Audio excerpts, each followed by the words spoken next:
Every year this time, I'm reminded that, man, it is a broad spectrum that people land on when it comes to caring about the results of preseason games. And some people, you lose a game 27-7, and I personally fall on the spectrum of not caring about results of preseason games, but I do care about how that 27-7 came to be and who are the relevant factors, who underperformed, who overperformed. I have been accused by at least one person of gaslighting all of you through the offseason and being too optimistic about it.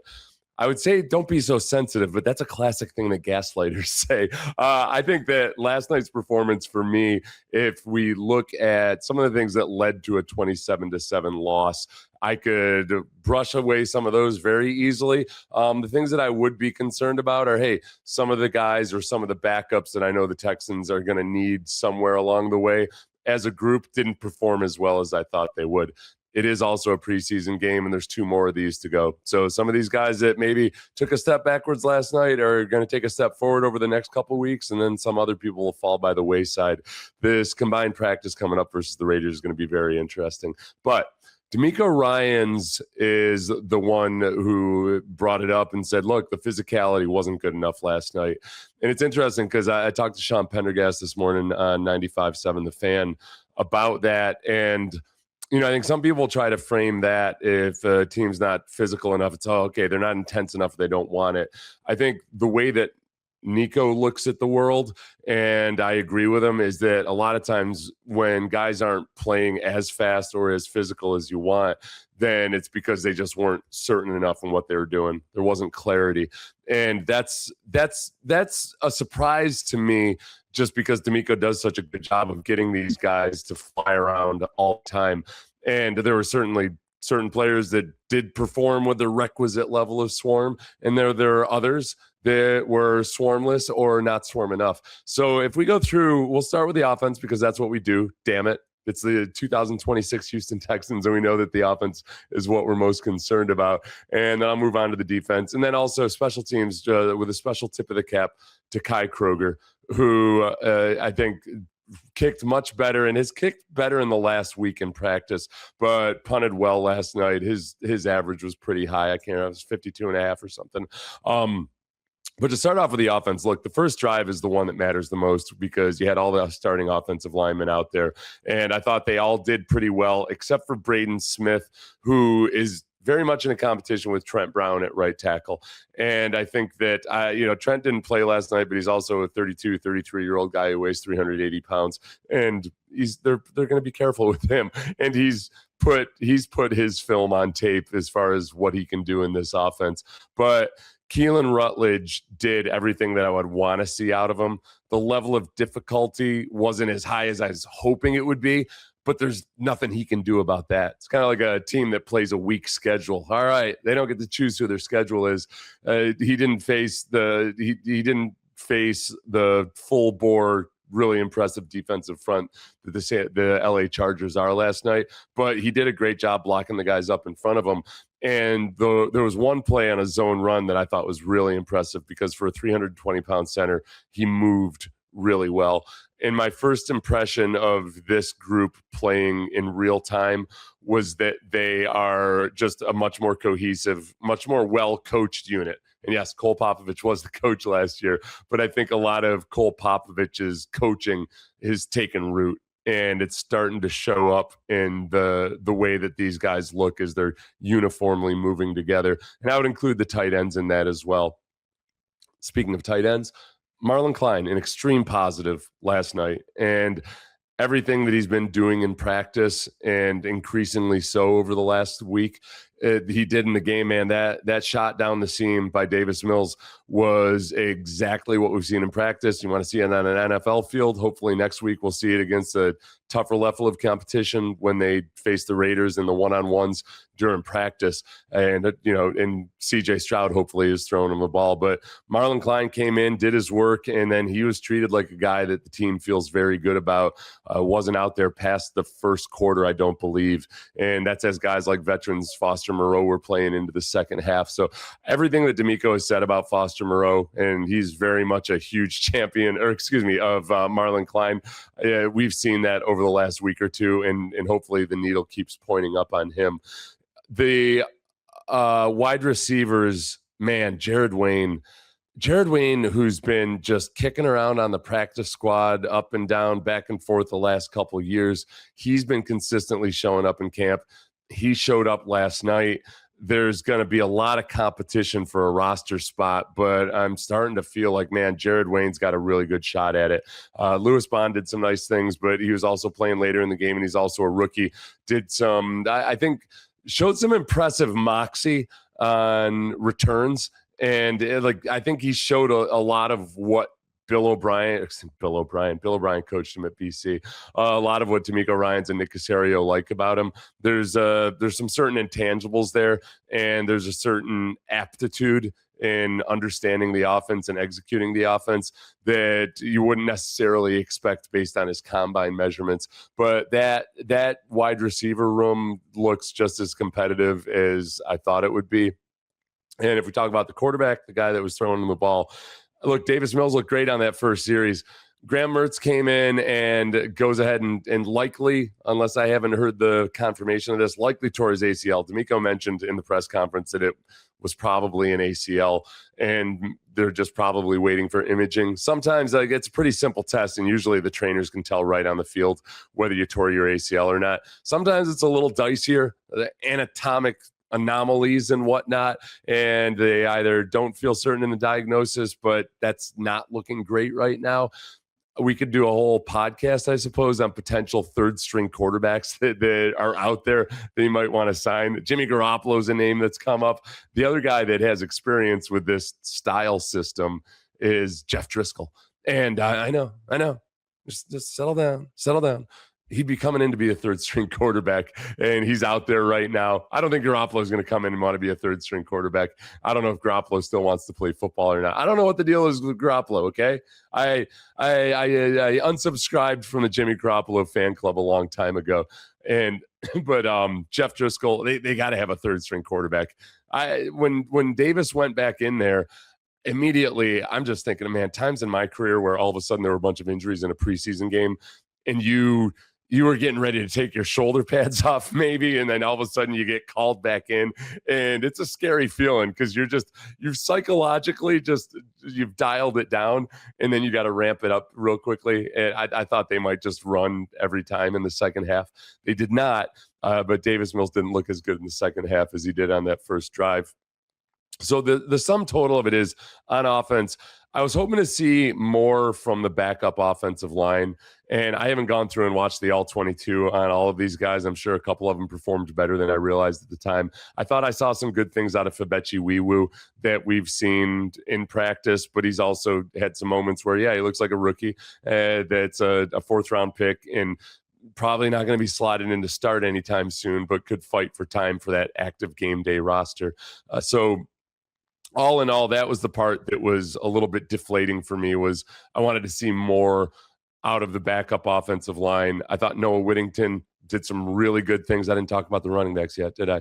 So Noah Whittington, I thought had some really nice runs, but also I think left a little on the table a couple of times where maybe he was a little bit uncertain with his cuts or his decisions.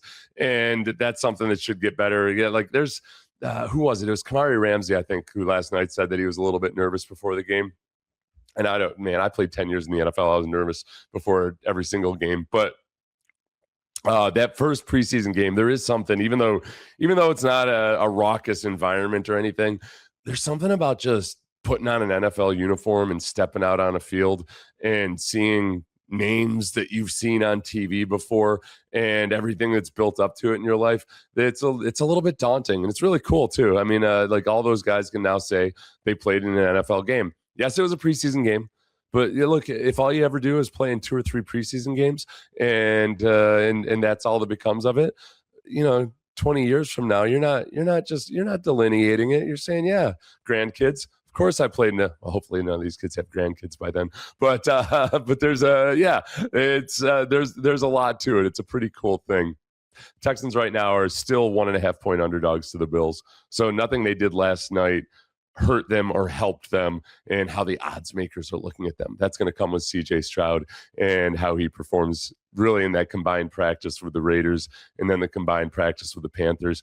I'd love it if those are undercovered, and if CJ looks awesome, it's not reported on all that much. Problem is, the Raiders have a little fella by the name of Fernando Mendoza, who is attracting quite a bit of attention, and I'm excited. I'm excited to see him out there at the practice fields next week and just see everything else that goes along with playing the Raiders in the preseason.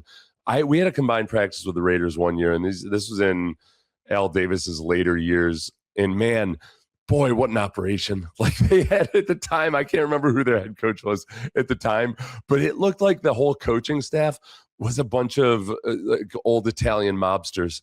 They're all wearing like these track suits, and they're all a little bit overweight. They looked like they should be sitting outside of a deli in New Jersey somewhere talking about the numbers.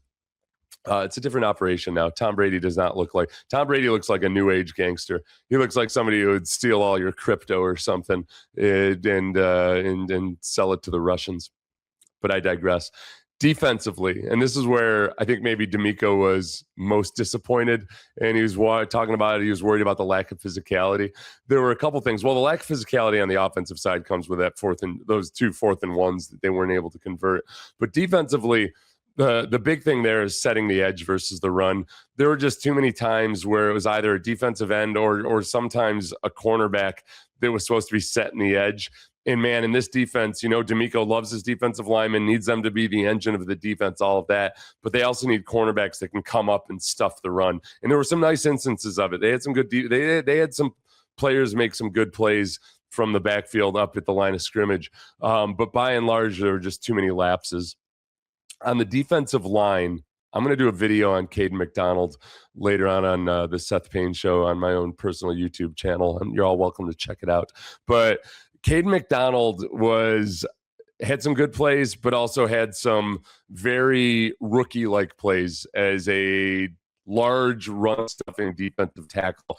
I was having pangs of empathy because I was having flashbacks to my rookie year, and some of his bad plays were 100% bad plays that I made, that many other defensive tackles have made when you're just trying to get your footwork right, you're trying to adapt to a new scheme, and the speed of the game and the level of the coaching, especially because that Chargers offensive line, I think, was pretty well coached. Some of the things they were doing in the run game, they were really well. They were passing off blocks really well. They were working up the backers, and it was a hard picture for a young defensive tackle. Their assistant offensive line coach is actually Nick Hardwick, who was a center that I played against when Nick Hardwick was a rookie.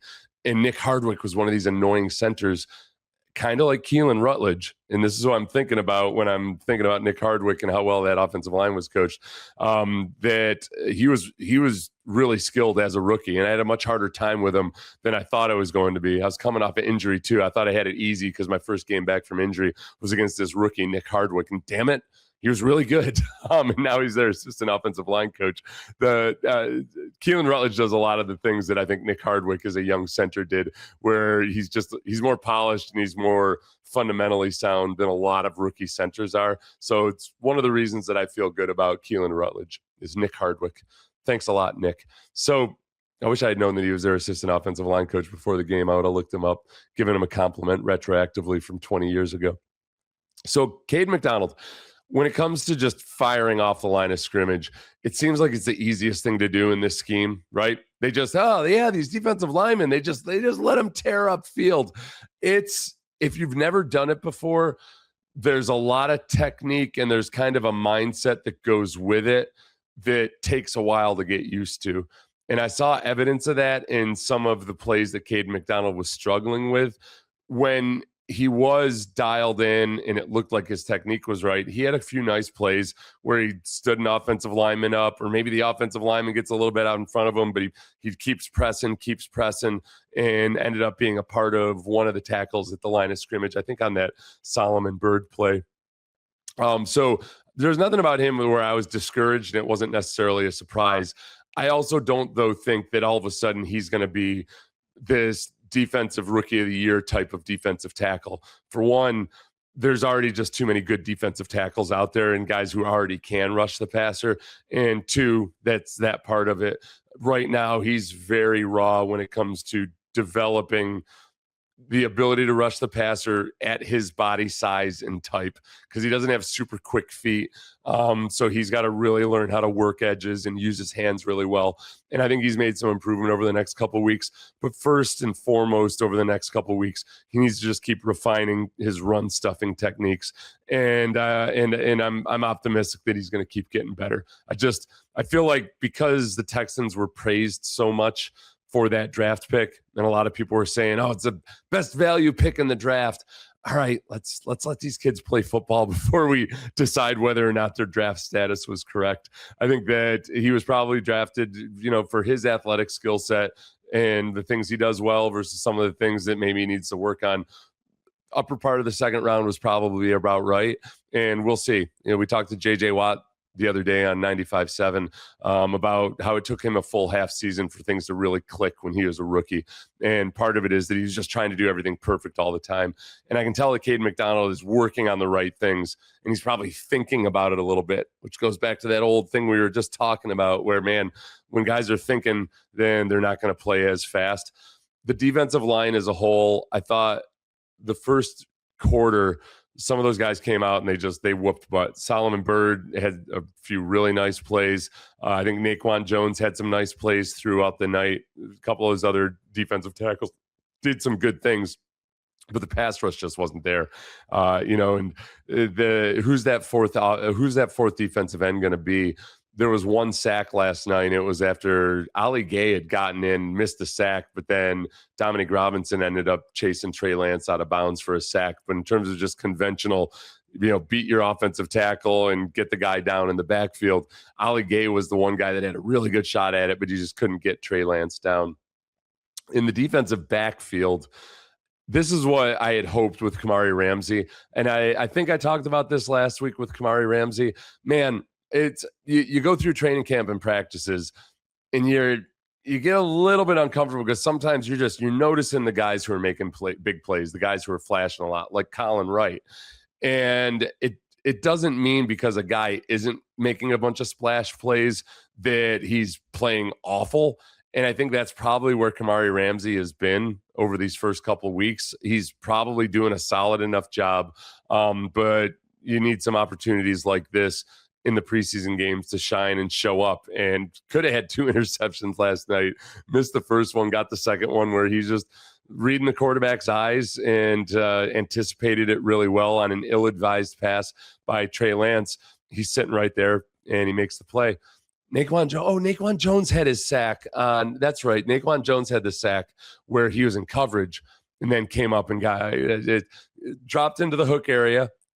Defensive tackles love doing this. This looks like tracer bullets back there. You're in coverage. Everything's moving faster than you're used to.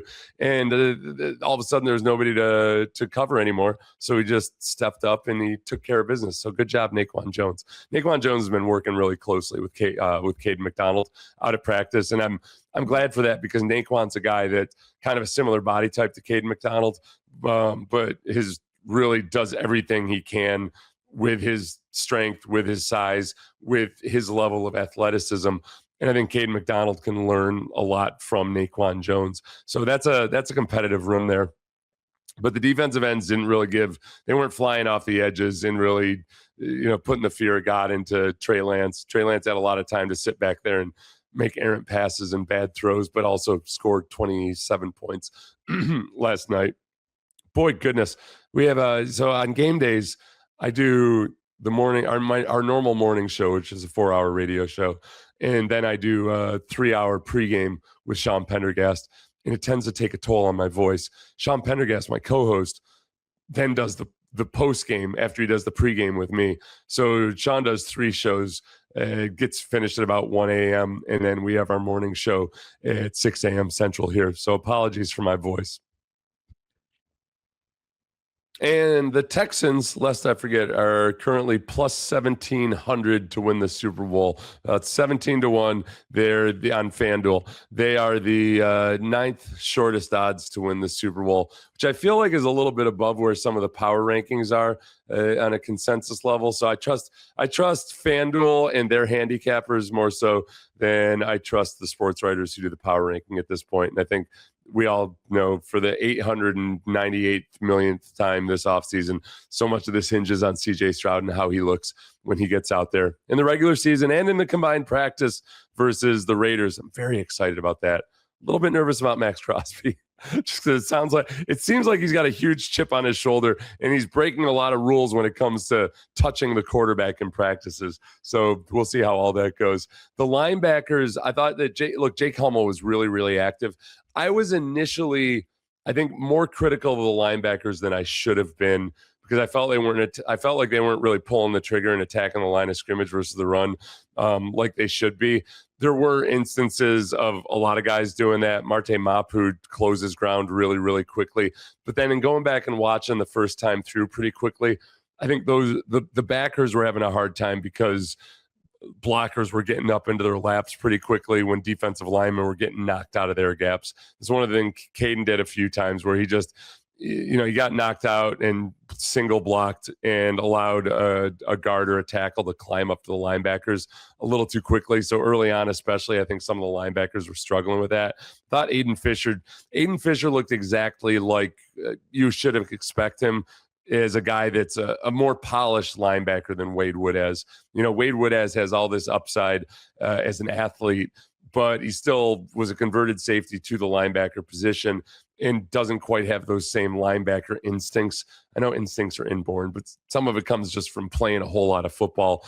And I like some of the things I saw from Aidan Fisher. I haven't zeroed in and watched every single one of his plays just yet, but that was good to see. And then when it comes to the defensive backfield, I think Tremon Smith playing in the second half as a veteran player, maybe a little bit of an indication that this is a guy that's on the bubble and he's got to fight off all these youngsters. Colin Wright, youngster who has done a bunch of stuff in practice. He showed up over and over and over again, had a couple of rough snaps last night, did have a hell of a play on a kickoff where he didn't end up making the tackle, but he blew up the nearest blocker to the ball carrier and kind of redirected well making contact. That was impressive to see. Colin Wright's one of these guys that I'm thinking of when I'm talking about stepping out on an NFL field for the first time, going against an offense that you haven't really scouted all that much, because we don't do that in the NFL in the preseason. It always annoyed me as a player because I feel like, man, the guys that really study and do their work and can adapt to different game plans, why don't you give them that chance to show that in the preseason and game plan for somebody? I don't know. But Colin Wright's got two more opportunities in the preseason to do something about it, is in both the games and in the combined practices. So I don't think that one performance last night is all of a sudden going to knock Colin Wright out of contention at all for making the team or where he is on the depth chart. It's just one performance. There's nothing coaches love more, because it makes them feel like good coaches. If you have a tough preseason game, then you respond to their coaching. Remember, got to give them credit. Respond to their coaching, then show up the next week. And holy crap, the lights came on for this kid. That I think he very much has the potential to be that type of a guy. Cody Stutes had some good notes, as he always does, at HoustonFootball.com. And one of the things that he had mentioned was something that I had completely forgotten to mention, to the point where I think I deleted it off of here. But it was no, Jared Wayne. I think I hit everything that Cody hit. Cody and I are of like mind. I will read you what he said about Noah Whittington. The undrafted rookie has been stacking solid days in training camp. The fruits of his labor were apparent in this one. He ran the ball well, showcasing good vision. He was physical with the ball in his hands. Oh, yeah, this was the part of Whittington that I had forgotten. Whittington also contributed on special teams. He had 47 return yards split between two kickoffs. I was most impressed with Whittington in the third quarter when he was flying down the field on special teams. Yes, this was really impressive. I don't know if they showed it on the TV broadcast or not. The play bounced back to his left, and he adjusted to force the returner out of bounds. He's making an excellent case for a roster spot, especially as long as British Brooks and Joe Jordan are recovering from their injuries. That play that Cody's talking about, if we're thinking of the same play, it was one of those returns where I was actually starting to get a little bit nervous, and then all of a sudden, Noah Whittington comes flying out of nowhere down the field and forces the ball carrier out of bounds. So that was really nice. I like Whittington a lot. I think he's really tough, and I definitely think he's got a shot at making this roster. And I will go drink some tea with honey in it, get my voice back in order. Thanks, everybody, for watching the Believe in Texans podcast. If you haven't already, please like and subscribe. Leave a 5-star review. It helps the algorithm push Texans fans to our little space here. Thanks again to FanDuel for sponsoring.